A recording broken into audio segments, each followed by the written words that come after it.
kemarin sebentar lagi akan tayang tanggal 31 Juli. Gimana nih perasaan? Excited banget ya sih dengan perjuangan kalian? Marah, seneng banget. Deg-degan, aduk, happy banget gitu ya. Yup. Karena film ini kan banyak pesannya, jadi kita sangat excited, nggak sabar orang-orang nangis mungkin atau nggak sabar ngobrol sama orang tuanya setelah nonton film. Kalau kita waktu special screen ini juga kan sempat nonton yang ya dikit lah gitu ya, jadi kayak aduh reaksinya apa ya nanti penonton saat nonton film tahun ini tanggal 31 pas tayang serentak gitu. Tapi buat lu mungkin Ri, ini kan lu di sini di film sebagai anaknya dari keluarga yang mungkin bisa dibilang agak otoriter. Ya. Mungkin dari lu sendiri ada pelajaran yang bisa diambil nggak sih dan bisa dibagiin ke teman-teman yang mungkin merasa kayak orang tuanya nggak mirip kayak lu nih? Apa coba? Kalau pelajaran yang bisa diambil mungkin aku pengen bilang bahwa ya berkomunikasi dengan orang tua itu memang tidak mudah ya. Maksudnya saya juga punya pengalaman pribadi bersama orang tua saya sudah berkomunikasi dan maksudnya saya cukup bisa dekat dengan orang tua saya itu lumayan lama juga untuk jangka waktu sekitar 3 tahun 4 tahunan. Tapi selama jangka juga waktu 4 tahunan itu saya tuh selalu mencoba untuk mencari cara yang tepat untuk bisa ngobrol sama orang tua saya seperti apa gitu. Tapi little step by little step gitu, nggak yang langsung der. Saya juga harus nyari gitu, apa sih cara penyampaian yang tepat, cara kita untuk berbicara sama orang tua itu seperti apa gitu. Dan akhirnya seiring berjalannya waktu, aku akhirnya menemukan cara yang tepat untuk bisa berkomunikasi dengan orang tua gitu. Itulah yang bisa membuka hati aku dan orang tua aku masing-masing saat kita berdiskusi dan berargumen gitu. Kalau misalnya ada satu kata untuk menggambarkan film bertahun-kata itu apa sih kata? Ganti-gantian? Oke. Daryl gitu sih. Aku satu kata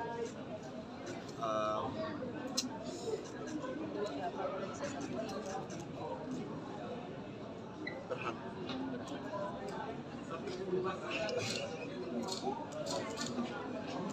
Kenapa berhak? Kenapa berhak? Karena menurut aku sendiri setiap anak maupun orang tua kita semua tuh punya pilihan kita masing-masing. Jadi alangkah baiknya semuanya masalah anak sama orang tua diskusi karena jalan hidup masing-masing. Kalau buat aku mungkin satu kata komunikasi. Karena aku percaya bahwa komunikasi itu nggak hanya cuma ke orang tua aja, tapi bisa ke sahabat, teman, ke semuanya itu bisa berkomunikasi. Bahkan saat saya dengan teman-teman semua di sini, saya sedang berkomunikasi gitu. Dan menurut saya komunikasi adalah hal yang sangat penting dalam hidup. Oke, kalau dari aku belajar, karena semua dalam film ini belajar, baik kita yang bikinnya maupun harapannya nanti yang nonton belajar dari film ini. Kalau dari aku satu katanya penuh, karena ini benar-benar menggambarkan banyak emosi, variasi emosi yang sangat beragam banget. Jadinya harapannya penonton bisa dapetin perasaan-perasaan yang lain yang mungkin dulunya dipendam dan akhirnya ke-trigger lagi dengan nonton film. Nah, mungkin seperti kita dengar tadi preskon, film ini tidak hanya menjadi pelajaran bagi yang nonton, tapi ternyata juga bagi kalian para guest yang mungkin pelajaran-pelajarannya seperti apa mungkin yang deep banget yang kalian rasain dari dalam diri kalian sendiri gitu. Setelah kalian sendiri mungkin kalian memainkannya, tapi setelah kalian menontonnya gitu. Kalau aku sih, tadi aku udah cerita dikit juga di dalam, kalau aku belajar untuk berani untuk ngomong apa yang kita mau gitu ke orang tua kita. Karena selama ini yang menurut kita nggak akan boleh, itu tuh ada di pikiran kita doang gitu. Sebenarnya orang tua kita juga orang yang baik, mereka juga jadi orang tua baru belajar, jadi kita ini harus kasih tahu juga kita maunya apa biar sama-sama belajar. Buat aku belajar bahwa memendam perasaan diri sendiri itu sangat tidak baik, dan aku rasa cerita ke teman terdekat atau support system itu bisa memberikan rasa percaya kita masing-masing. Kalau aku tadi pertama Mas Jero di juga dijawab tentang belajar tentang komunikasi sama orang tua, terus juga belajar menjadi support system yang baik untuk orang-orang yang ada di sekitar aku. kalau aku lebih mungkin lebih peka sama surrounding sekali ya. Kadang-kadang kita tuh ternyata tuh punya orang-orang yang mungkin kita secara nggak sadar ternyata orang tersebut tuh selalu ada di dekat kita karena mereka itu peduli sama hidup kita. Nah mungkin dari sini aku ngerasa dan pesannya juga buat teman-teman untuk bisa lebih peka lagi sama orang-orang yang ada di dekat kita. Mungkin mereka-mereka adalah orang-orang yang memang jadi support system kalian tanpa kalian sadar. Zara sama Ilham ini kan kalian reuni lagi nih, gimana waktu kalian dipertemukan tahu Bertaut Rindu gitu, ada sedikit kaku nggak saat bertemu lagi gitu di project ini? Mungkin biasa aja. Kita santai karena kita memang berteman juga gitu, jadi nggak ada kaku atau gimana sih. Alhamdulillah. Ya biasa aja. mungkin seberapa mirip kalian berempat sama karakter kalian masing-masing gitu? Seberapa mirip? Oh dia mah udah 100%. Dia mirip lah. 100%. Kalau Maria mudah banget sih memang untuk dari aku Aul untuk ke Maria super easy karena memang justru malah mengaktifkan lagi kehidupan aku dan karakter Aul di karakter Maria. Cuman jiwa-jiwa bersosialisasi terus ekstrovertnya terus mancing orang untuk ngobrol dan cerita gitu yang kedekatan hubungan antara Maria dengan Jovanka itu mudah banget untuk aku bisa terapkan di karakternya Maria gitu. Paling tambahannya ya ada beberapa karakter, ada tambahan-tambahan seperti dari logat bahasa yang itu tidak Aul gitu, tapi jadinya belajar sama mereka. Apa tadi? Seberapa mirip Mirip. Jovanka dengan diri kamu yang asli? 50-50 kali ya. Lebih ke ambisiusnya sih sama banget sama aku. Aku bawa sisi ambisius Zara ke Jovanka memang karena itu sangat dibutuhkan. Jovanka tuh anaknya sangat berapi-api kalau tahu apa yang dia mau gitu. Contohnya Magnus. Gitu. Kalau aku sih sekitar 40% lah Magnus sama aku pribadi yang basicnya introvert. Jadi kayak maksudnya tapi nggak yang se-introvert Magnus gitu ya. Cuman ya aku punya basic introvert itu lah. Dan ada beberapa pengalaman pribadi personal di hidup aku yang mirip emang kejadiannya seperti yang ada di adegan Bertaut Rindu. Kalau aku 50-50 sih, karena Nggak boleh sama. nggak boleh sih. Bisa nyontek. Karena 35, 49. 51. Ah, oke. Karena si Koko ini kan kalau di film nggak terlalu pesisilan ya, sedangkan aku pesisilan banget. Jadi kayak ya pesisilan dan dia miripnya juga ada, miripnya tuh aku sebagai pendengar cerita dari teman-teman aku dan Koko ini juga sebagai pendengar cerita dari teman-teman. Adegan dia.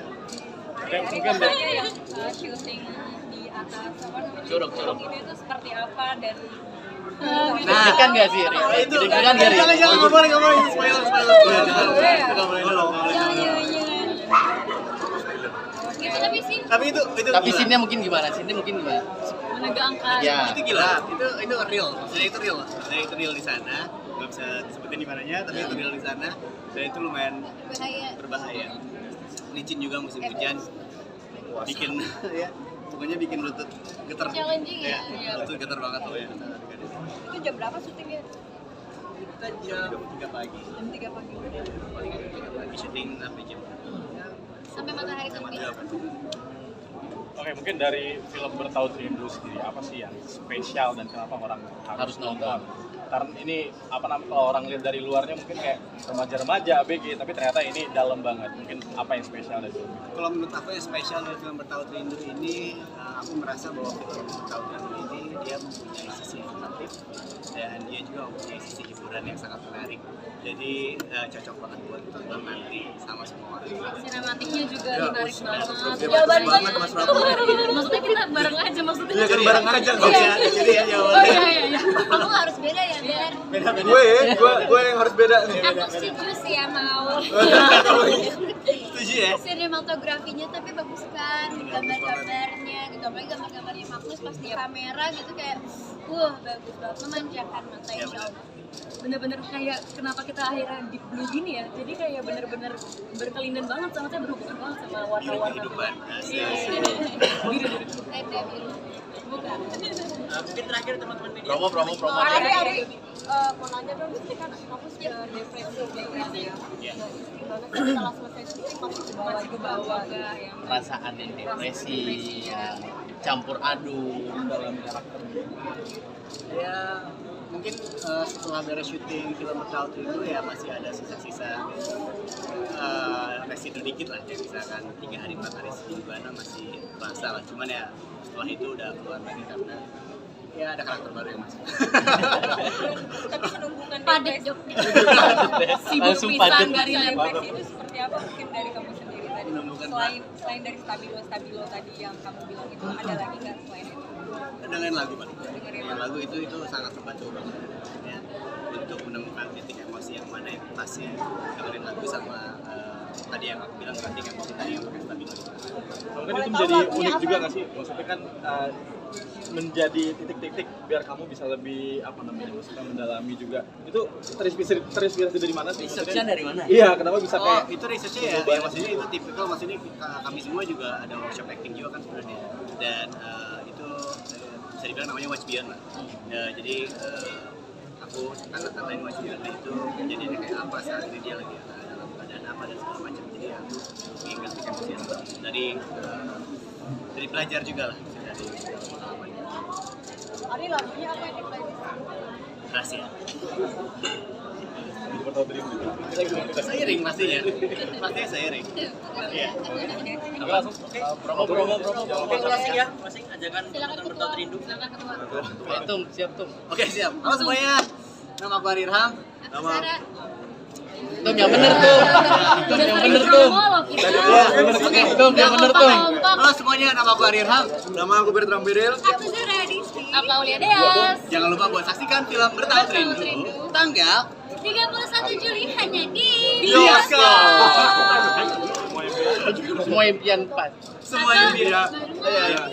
Satu, Mau sendiri? 1, 2, 3. semua impian berhak dirayakan.